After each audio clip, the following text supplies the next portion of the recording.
Tollywood star heroine సమంతను big screen పై female lead గా చూసి దాదాపు 2 ఏళ్లు దాటిపోయింది.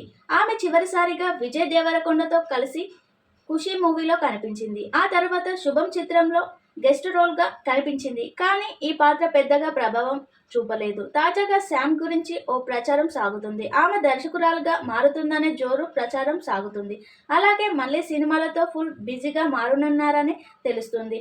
ప్రముఖ ఛానల్కు ఇచ్చిన ఓ ఇంటర్వ్యూలో సమంత తన కెరియర్లో వచ్చిన గ్యాప్ గురించి మాట్లాడింది.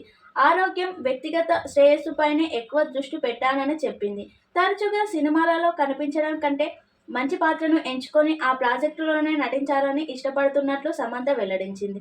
సినిమాలతో పాటు సామాజిక కార్యక్రమంలో కూడా పాల్గొనడం తనకు ఎంతో సంతృప్తిని ఇస్తుందంటూ పేర్కొంది.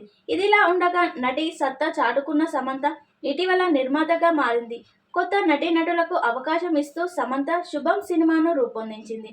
అయితే ఇప్పుడు సమంత మెగాఫోన్ పట్టునందని అవుతుందనే వార్తలు వస్తున్నాయి. ఇప్పటికే ఓ కథ సిద్ధం చేసుకుందంటూ ఆమె సొంత బ్యానర్లోనే ఇది తెరకెక్కించాలని అనుకుంటుందంటూ ప్రచారం సాగుతుంది. మరి ఇది ఎంతవరకు నిజమో తెలియాల్సి ఉంది. ప్రస్తుతం సమంత రాజ్ డీకే దర్శకత్వంలో తెరకెక్కిస్తున్న రక్త్ బ్రాండ్ వెబ్ సిరీస్లో నటిస్తుంది.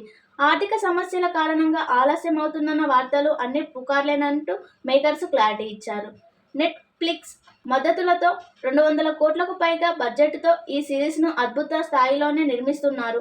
అలాగే సమంత మా ఇంటి బంగారం అనే చిత్రాన్ని కూడా ప్రకటించింది. దీనిని దర్శకురాలి నందిని రెడ్డి తెరకెక్కించే అవకాశం ఉందంటూ సమాచారం. ఈ సినిమా తన సొంత ప్రొడక్షన్ బ్యానర్ తాళాలపై రూపొందే ఛాన్స్ ఉంది. ఇలాగే ఈ సినిమాను పాన్ ఇండియా రేంజ్లో తెరకెక్కిస్తున్నారనే తెలుస్తుంది.